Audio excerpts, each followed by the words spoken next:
Thank you.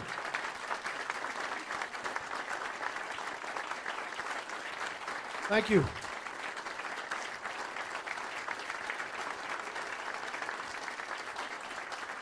Thanks. Well, thank you, Governor Sununu. Thank you not only for that, boy, that great pep rally. I feel like we should go out and start charging the hill right now. We were pumped up, and you made a great case there. Thank you for the wonderful induction. But most of all, thank you for your leadership in the party, in the state, and in this country.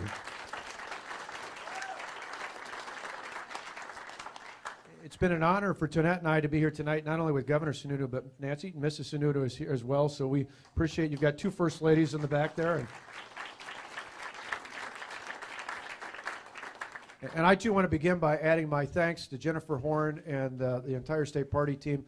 Jennifer, you've done a great job yet again, so thank you for your leadership with this great couple days here.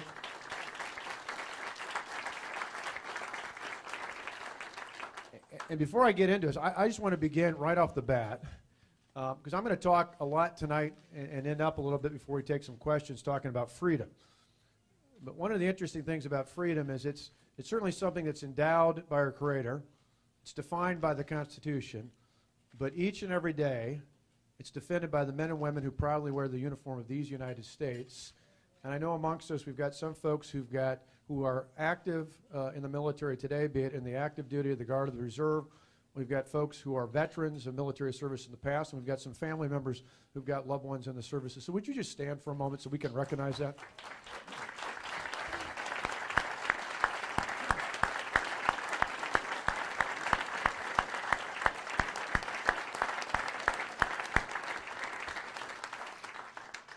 That kind of puts it all right back into perspective right off the bat. I've got a patch I carry. I know Governor Sununu, you know this, having served as governor, being commander-in-chief, it's an important thing. All the different deployments we go to and the welcome homes. Actually, one of the best parts of my job is welcome homes. I'm like a kid. I get up about 5:30 in the morning, anxious to see, because you see all these families, you see the kids, you see the loved ones. Actually, last year I had over at Volk Field, one of our bases in Wisconsin, one of the funniest scenes I ever had was all these families there, and there was a dad with 3 kids, and his wife was deployed. She was coming home, and he wasn't just excited, he was exhausted. He just had to look like, okay, she's taking the kids, I don't care, I'm just going to collapse right here. But to see these families, to see how pumped up the kids are, it's phenomenal. But it's a great reminder that sometimes we forget about this because it doesn't get talked about enough in the press. But we still got men and women deployed right now. And so we will for the foreseeable future, regardless of the president. We need to be mindful of that as we go forward. Tonight, I also want to begin by saying thanks, not just for having Tonette and I. We're honored to be back here in New Hampshire. I wore a suit tonight. I didn't wear the $1 sweater like I did the last time from Kohl's. Although I think the shirt is from Kohl's, the press was asked before, the suit's from Joseph A. Bank. So I guess I didn't get that at Kohl's. But I saw a couple others out here. A couple guys said the 3 of us stood together, took a picture. I said the 3 of us together made the price of 1 suit. So that's pretty good, right? That's 4. I get the 4th throw in, 1 for, and 2 shirts on a sale on the weekend. But we'd all set. But I just want to thank you all, not just for having us. But I talked to a number of folks. We had sessions earlier today here and a couple other spots around town. And so many of you have told us, as you have in past visits, so many folks mentioned to us that you helped us out. Some of you sent $20 or $30 along the way, and we appreciate that. Some of you literally physically came to Wisconsin in the recall, and others made calls online for us. And just about everybody I bumped into said you prayed for Tonette and I and our families. So for that, personally, on behalf of our family, to all of you who did that for us, particularly in the recall, thank you, because that meant the world to us.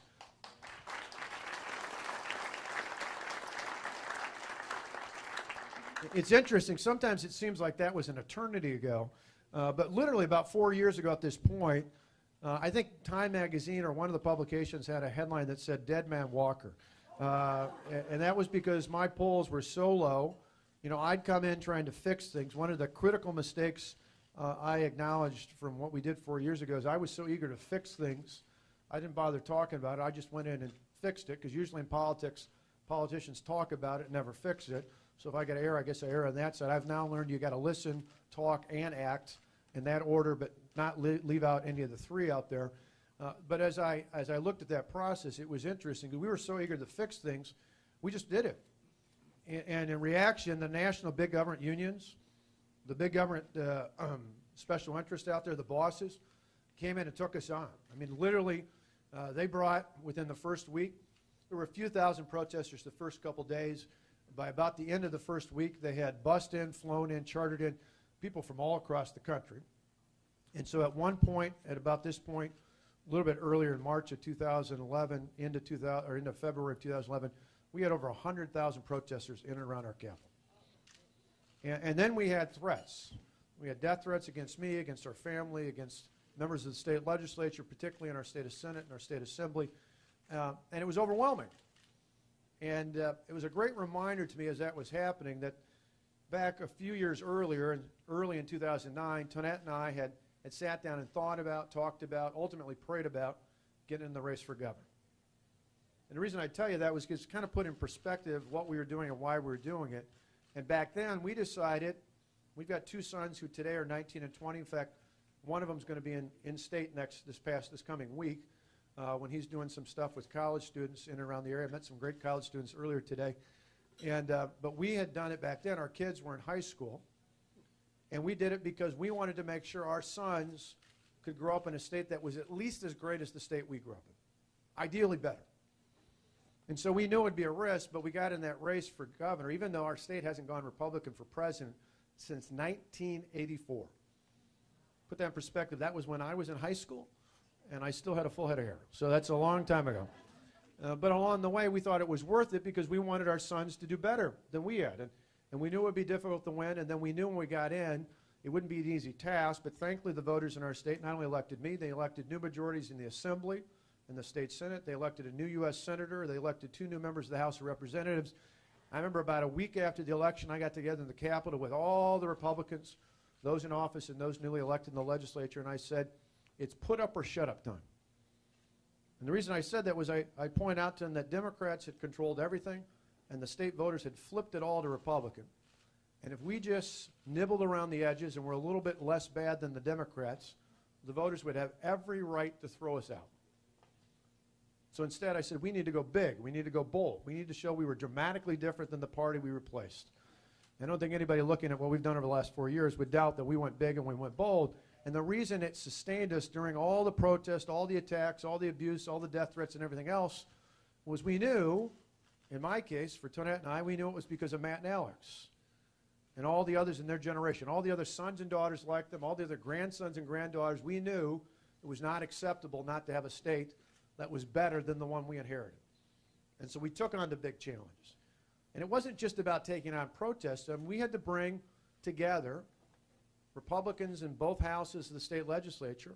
We were talking about this at dinner. One house more than the other that wasn't that thrilled to go down that path. Because much like sometimes we see in Washington, sometimes there are people who have been there a long time who really like the status quo, even sometimes in our own party. They don't want to change things. But we had to make the case for why reform was necessary. And I would argue today, some 4 years later, we're much better off for it on multiple levels. From the economy, early in 2010, our unemployment rate was 9.2%. Just this last Thursday, it's down to 4.6%.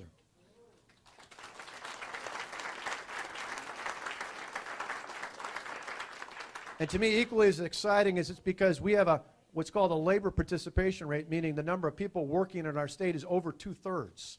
That's well above the national rate. So it's unemployment's lower, labor participation is much higher. That's important because it means people are working and we're finding more jobs and more opportunity out there. We took a $3.6 billion budget deficit and turned it into a surplus. In fact, we've done it in each of the last 4 years, and the budget I introduced back at the beginning of February ends with a nearly $500 million surplus going forward.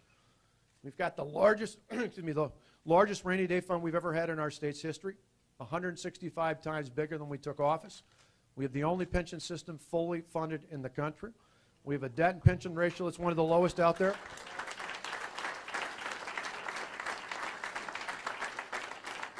I mentioned that about the pension. A few lawmakers earlier were particularly excited because they said that's not always the case here and elsewhere around the country. And so we're proud of that.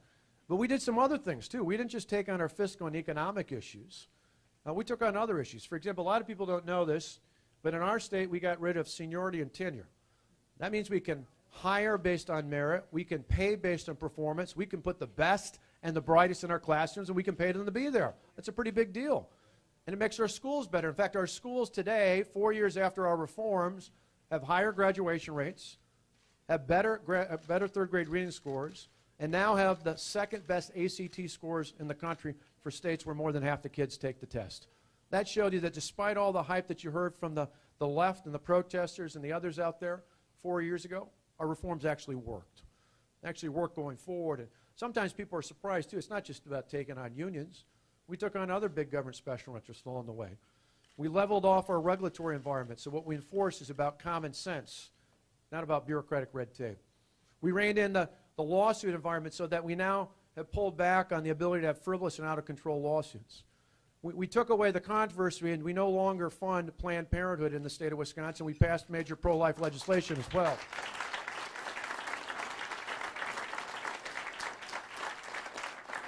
We signed concealed carry and the Castle Doctrine so that law-abiding citizens can have access to firearms to protect themselves and their family and their loved ones.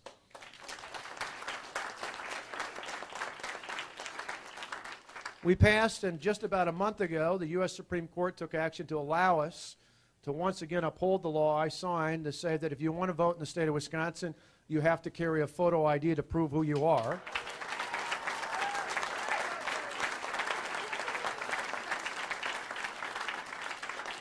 And earlier this year, I signed into law legislation that now makes it the case that Wisconsin's the 25th state in the country to have right to work, so you don't have to be a part of a labor union if you want to work in the state of Wisconsin. Now, I tell you all that because remember back at the beginning I said when I thought about running for governor it wouldn't be easy. That's because this is a state that hasn't gone Republican for president since 1984. We did all that early on because we decided to go big and go bold. We didn't hold back. We said it's put up or shut up time. If we were going to show the voters of our state that we could get things done, we needed to do it, and we needed to do it early.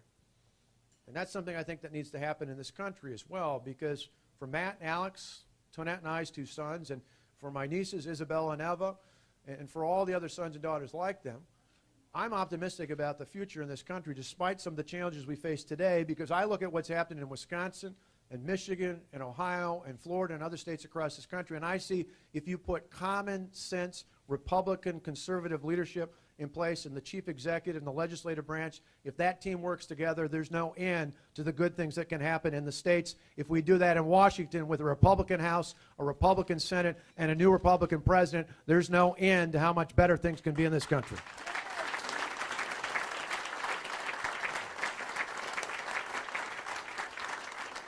And let me give you 3 examples of where I think the contrast is important. First off, I think we need to start talking more about growth. Now, I'm all for balanced budgets. I took a $3.6 billion budget deficit, one of the biggest in state's history, one of the biggest per capita in the country, and I turned it into a surplus, working together with our legislative branch. But we didn't do that just by cutting. We didn't just do that through austerity. We did it through growth and reform. We empowered the people who create jobs to do that. Unfortunately, when I listen to this president, people like Hillary Clinton, I think they've got it all backwards. Somehow they seem to think the way to grow the economy is to grow Washington. I mean, look at it. In the last year alone, 6 of the top 10 wealthiest counties in America, you know where they came from? In and around Washington, D.C. That tells you they believe you grow the economy in Washington.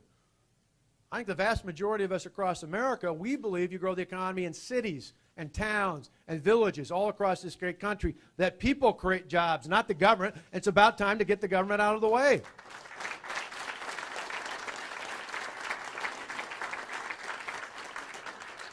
That means we need to have a competitive tax code in this country, not just reform it, but lower the marginal tax burdens, make America competitive again on a global stage so we can bring more American jobs back from overseas to put more of our fellow Americans back to work. And it's one of those where we need to put more money back in the hands of American consumers. Some of you heard me joking about that $1 sweater, but I love to tell that story about why I'm so focused on cutting taxes. In my state, we've cut taxes the last 4 years by $2 billion.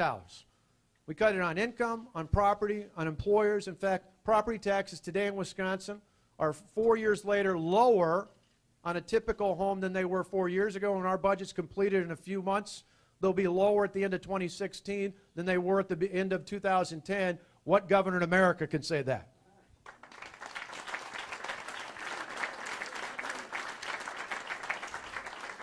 Now, people often say, why are you so focused on the tax burden? I say, it's simple. It's simple. It's a simple story out there. And I explain it in terms of something. Some of you have heard me say this before, but Tonette and I have been married, as of February 6th, we've been married 22 years. We're proud of that. Those applause are really for her for putting up with me for 22 years. But Tonette and I were married on February 6, 1993, and not long after that, I made a critical mistake. I went to Kohl's department stores and I bought something for the price it was marked at. Now, any of you who've shopped at Kohl's know what I'm talking about, right? So now, if I'm going to go buy a new shirt, kind of like the one I'm wearing here, what do? I go up to the rack that says it was $29.99, and it's marked down to $19.99. And then I go up to the front and I either get out the insert from the Sunday paper with the scratch off that gets me another 10 or 15% off, or maybe because we get stuff in the mail from us all the time, I take the 15 or 20% if we're really lucky, the 30% off mark that I take up to the cash register, and they mark it down a little bit further, and then we pull the Kohl's cash out of our pocket or Tonette out of her purse, and next thing you know, they're paying me to buy that shirt. Right? Right? Well, not quite, but it's close, right? So how does Kohl's make money? How do they make money? Volume. You got it. They make money off of volume. They could sell a few of those shirts at $29.99, or they could lower the price, broaden the volume, get more people to purchase their products, and next thing you know, they're making more money. Well, that's how I think about your money, the taxpayers' money. The government could charge you a higher rate, and a few of you could afford it. Or we could lower the rates, broaden the base, have more people participate in the economy, and fare better off of volume. It's a simple concept. I call it the Kohl's curve. With all deference to my friend Art Laffer, it's the Kohl's curve in my mind. That's how you got to think about things, and that's how we need to explain things. It doesn't hurt either that I doubt the presumptive nominee for the other party's ever been to Kohl's before, let alone shopped in the last 18 or 20 years, but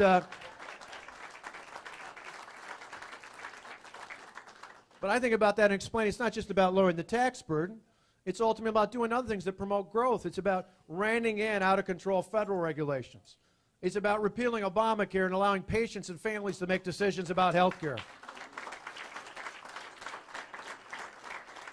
It's about an all-the-above energy policy that says we're going to use the abundant supplies that we have here in America and in this continent instead of relying on places around the world that hate us. We're going to focus on things that promote growth, and when we do, we not only grow the economy and put more people to work and put them in the better jobs than the ones they have and help raise wages, we ultimately put ourselves in a position where we help lower the debt and deficit problem by raising the amount of revenues, not through higher rates, but by spreading that volume just like we do at Kohl's. So first of all, we need to focus more on growth. Secondly, we need to talk more about reform. And again, this is where there's a stark contrast. I mean, think about it. We got a president right now in Washington. In fact, I just think about Washington often. I love to go to Washington. I love flying in by the monuments, and I love it even more when I fly home. Because to me, Washington is 68 square miles surrounded by reality. And so it's nice to be out with everybody in reality again. But I think about this president and people like Hillary Clinton, and they seem to measure success in government by how many people are dependent on the government, right? By how many people are on Medicaid and food stamps and unemployment. We should measure success by just the opposite, by how many people are no longer dependent on the government. No longer dependent on the government, because we understand that true freedom and prosperity does not come from the mighty hand of the government. It comes from empowering people to live their own lives and control their own destinies through the dignity that is born of work out there. It's interesting. As a kid, I grew up in a small town, Delavan. In fact, Paul Ryan was on one side of me. Reince Priebus was on the other. Go figure. Along the way. But my first job was washing dishes at the Countryside Restaurant. I moved up to the big time in high school. I flipped hamburgers at McDonald's. Congressman King, you'll get a kick out of this kid Paul about this, but Paul Ryan was flipping burgers in Janesville when I was flipping burgers in Delavan. The only difference is his manager told him he didn't have the interpersonal skills to work the front cash register, so he had to flip hamburgers in the back. It's true. My manager might have thought that, but she didn't tell me that. But I think about that, and I think about not just my early jobs, but I think about my parents. My dad was a preacher. My mom was a part-time secretary. She raised my brother and I. I think about my grandparents. My mother's parents were farmers that didn't have indoor plumbing until my mother went off to junior high school. My dad's dad, my Grandpa Walker, was a machinist for nearly 40 years at Barber Coleman. And I think about my family, my parents and my grandparents, and the jobs I started out early in Delavan. I realized my brother and I didn't inherit fame or fortune, but we inherited something even better. The belief that if you work hard and you play by the rules, you can do and be anything you want in America. That's the American dream. We need to revive that again in this country.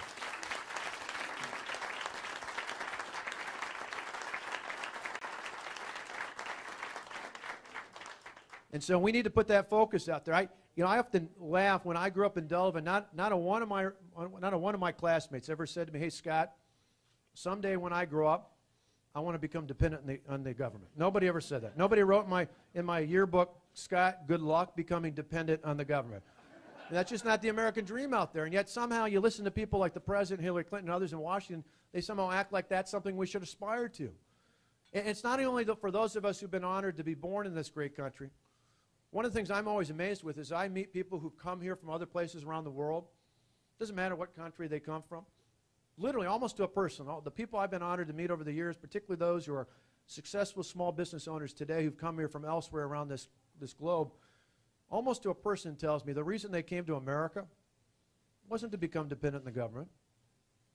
It was because in America, it's one of the few places left in the world where it doesn't matter what class you were born into, it doesn't matter what your parents did for a living.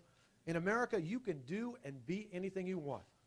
The opportunity is equal to all, but the outcome should still be up to each and every one of us. That's the American dream. We need to be a party that stands up for anyone who wants to work hard and play by the rules and say, we're the ones who are going to champion the American dream here, and the American dream's not being dependent on government.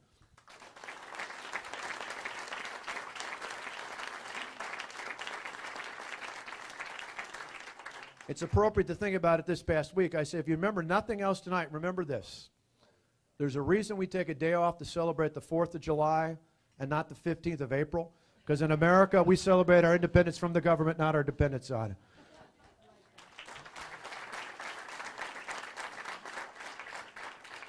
And the last thing, in addition to growth and reform, the last thing I just want to tell you about for a moment is about safety. It's a safety. I call it safety. Some of you may call it national security. I call it safety because national security is something you read about in page 6A of the newspaper. Safety is something you feel right here. And I've watched as I travel this country. I see it in my own state. I see it elsewhere around this great America that we live in. And as I talk to people, I see person after person who tells me that when we see those video images of a Jordanian pilot being burned alive in a cage, when we see Christians from Egypt being beheaded or others like them, that's something you start to feel. That's safety. That's not just national security, that's safety. And it's so frustrating to me as I see that to think, we've got a president who a couple years ago drew a line in the sand and then allowed people to cross it. We got a president who calls ISIS, just a year ago, the JV squad, who called Yemen a success story, who called Iran a place we can do business with, who's got a former Secretary of State, Hillary Clinton, that actually gave Russia a reset button. Now, Governor Sununu, I'm glad you mentioned Yemen out there because it's amazing to me when I think about this. Not only was the president saying it was a success last fall, even after the Houthis had moved their way, the Shiite-based, Iran-backed Houthis had gone into Yemen, you've got the president's current administration still somehow proclaiming it's a success. How do you say that? When you think about Russia out there, there's a reason why Putin is willing to act. He's a nationalist. Think about it. He knows the old adage from Lenin that you probe with bayonets. And if you find mush, you push. If you find steel, you pull back. In the world today, I was just talking about 2 weeks ago with some of our allies in the Arab world and in the Middle East, and I'm not just talking about Israel, I'm talking about others out there in the Gulf states who actually, I asked them, what's the number one concern you have? Don't tell me about the details of the Iran deal you're concerned with. I asked, what is the number one concern that you have in the world today? You know what the response was? The disengagement of America. Those are our allies in the Arab world and the Middle East. They're worried about the fact that America is not there. They're worried about our presence in the world. Well, I got to tell you, now more than ever, for the sake of my children and your children and those children yet to be born, looking forward, we need a commander-in-chief in this country who once and for all will identify that radical Islamic terrorism is a threat to us all.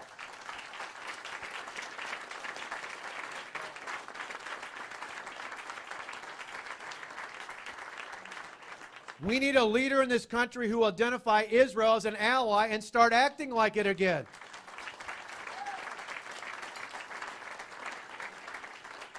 And we need a president who's going to be honest with the American people and look them straight in the eye and say, this isn't going to happen with a couple bombings. This isn't going to happen with a couple issues here or there. This is a generational issue.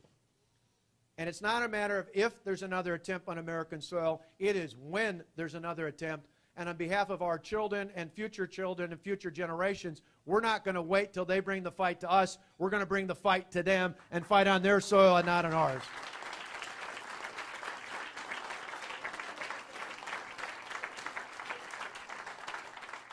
And so there are some sharp contrasts out there, not just between this president, but Hillary Clinton, who, as Jennifer and others have said, is really an extension of the third term of Barack Obama. Americans need to realize that. This isn't a third term of Bill Clinton. This is a third term of Barack Obama. And we've got a real choice out there. We've got a real choice. And I, for one, am optimistic about the future because, as Governor Sununu mentioned, I think we have a real opportunity not just to win an election as Republicans, but I think we've got an even better opportunity to chart out a course for how to make America great again. I see it in the states, not just in my states, but other states across the country, where good teams, not just executives, good teams have come together. Republican legislative branch, Republican executive leadership in the governor's office have come together to make their states great again, to be part of remarkable comebacks from one state to the next to the next. We can do the same thing for America. And I would just end with telling you this. It's not just about the states in the last few years. What gives me hope, what gives me optimism is something I look at when I look at this great American history that we have. Years ago, I had a chance to go at a governor's conference to Philadelphia to see Constitution Hall.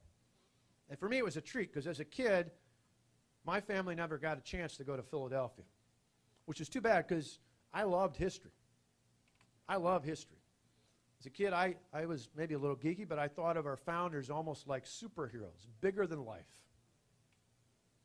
And so back in the fall of 2011, Tonette and I got a chance to go to a conference in Philadelphia. We got up early in the morning, went by the Liberty Bell, and then as the sun was coming up early that morning, we went into Independence Hall, and because of my fascination with our founders, I was ready to be blown away.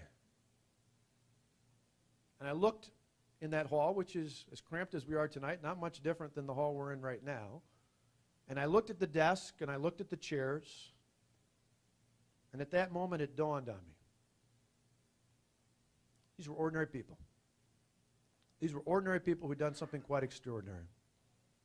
You see, these were people who didn't just risk their political careers.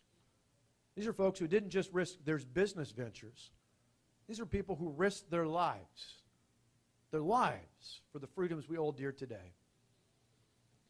Ladies and gentlemen, tonight I'd tell you that moments like that remind me what makes America great, what makes us exceptional, what makes us arguably the greatest country in the history of the world has been all throughout our nation's history. In moments of crisis, be it economic or fiscal, be it military or spiritual, all throughout our nation's history, what has made us amazing has been in those moments of crisis. There have been men and women of courage, been willing to stand up and think more about the future of their children and their grandchildren than they thought about their own futures. Tonight, I would tell you that looking ahead, this is one of those moments. This is one of those times in American history where we can look back and tell future generations, we were there. We heeded the call. We did what was required to make America great again. I am convinced that working together, that's exactly what we can do, and we ask for your help on that path going forward.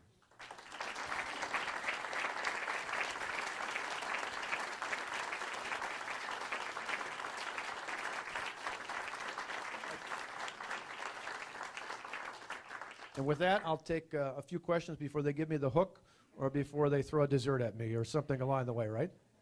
That's all right? Great. Great. We're so comfortable with dinner. Sure.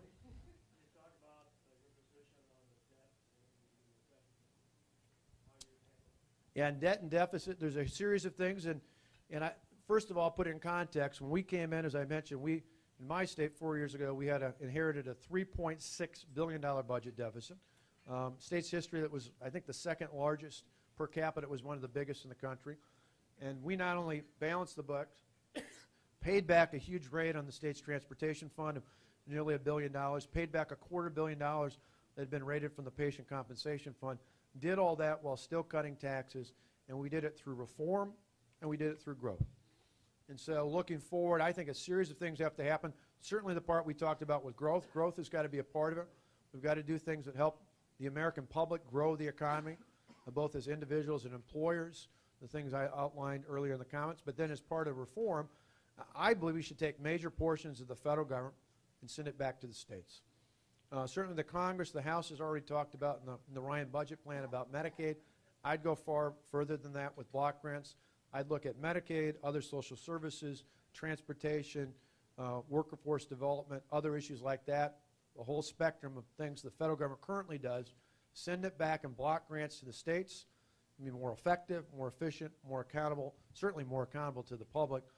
And then it gives you the leeway, the flexibility to then look at big issues like entitlements and also to look at other areas where I do think we need to spend more money, and that is in the Department of Defense. Governor Sununu did a good job of, sure, you can laugh, right?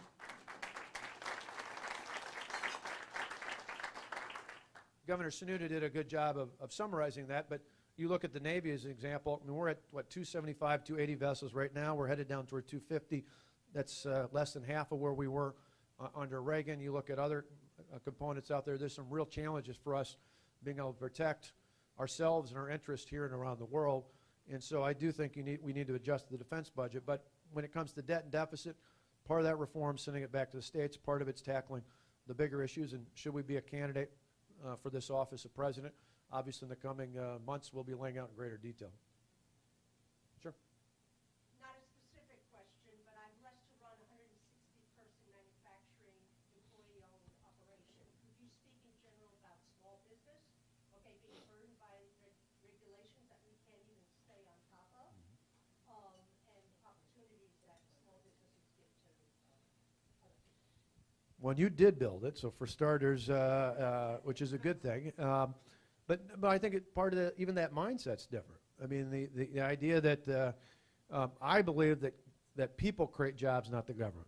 And so starting with that premise that if people create jobs, not the government, one of the best things we can do, not just for small business, but for anybody, and I think it's one of the starkest contrasts between, for example, someone like Hillary Clinton and those of us as Republicans, is that Obama and Clinton talking about this top-down, government knows best, particularly when it comes to regulation, but other areas, that will tell you what to do, when to do, and how to do it. That is stale, that has failed, that's not good at the federal level, it's not good at the state level, it's not good at the local level.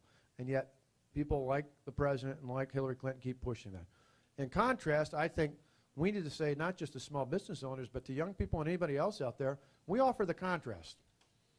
We don't believe in top-down, Washington knows best, we believe in bottom-up.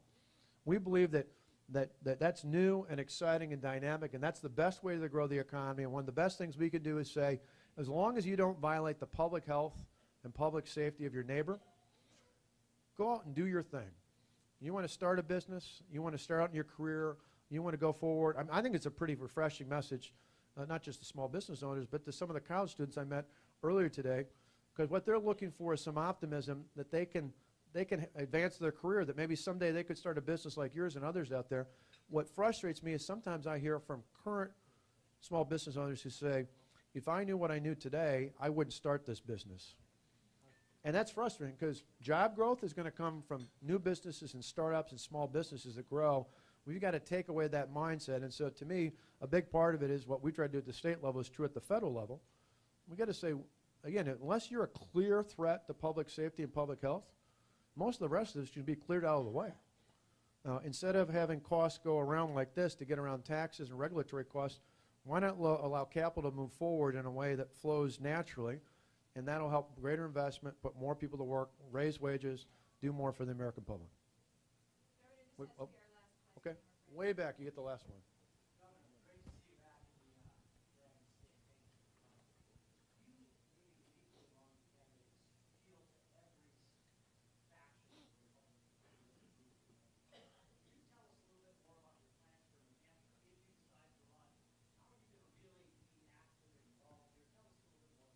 Yeah, well, thanks. Well, one, we'll be, if we chose to get in, obviously been here a couple times. We love coming here. For us, there's a lot of New Hampshire is very similar to Wisconsin, geographically, demographically, and otherwise. So we'll want to spend a lot of time here as we pursue this, and should we get in, for sure, come back and maybe have a little fun. A couple folks have invited me to Bike Week. I ride, little known fact, I ride a 2003 Harley-Davidson Road King. 21,000 miles on it, so I either ride my own or pick up one maybe over at the dealership. Maybe not only for that, but this state's nice enough size that I think in 2 days you could probably get through all 10 counties and make a nice road trip around the state. I did that in my last re-election. Some of the most fun is going out on Saturdays and Sundays on the weekends, and instead of doing a whistle stop on a bus, I like doing it in a Harley with about 100, 150 bikers. And there's a few lawmakers that already said they want to go with. So if you ride a motorcycle, we'll even let you in if you're not a Harley rider, but that'd be a lot of fun, and certainly making visits. 3 times in the last 4 years I've run for governor. And so Tonette can vouch for this, but we actually like the campaign. We enjoy meeting people. I got to tell you, one of the greatest blessings for us, she's nodding her head no back there, depends on the day. This is a bad thing about having your spouse sitting right behind you.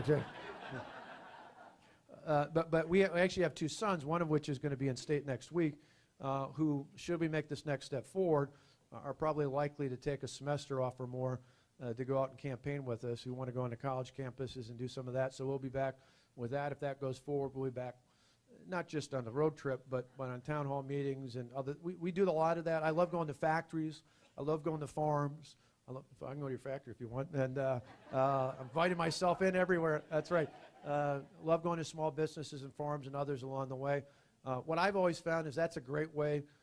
For me, when I was first a lawmaker, I loved knocking on doors because people are real when you're at their house. Congressman, you probably get this. They'll tell you the truth. And they're all, at least in our state, they're pretty polite even if they don't agree with you in front of their house. Maybe not elsewhere, but I like that kind of interaction. And the other part for us that's nice is this state, I think having looked at this, been here a number of times and talking to enough folks about it, fits well with what we've done in each of the last 3 elections. And that is we won almost universal support amongst Republicans. 96% of the Republican vote the last election. That means that's the high, other than Terry Branstad, nobody else is higher. Terry and I are about the same in Iowa. He's got, I think, 97. I got 96, so we're right there. 104, yeah, 104. But yeah, 104. But it's great because that means Tea Party to establishment, from social conservative to libertarian. We would all, because what people want more than anything is they don't just want a fighter. They want someone who fights and wins.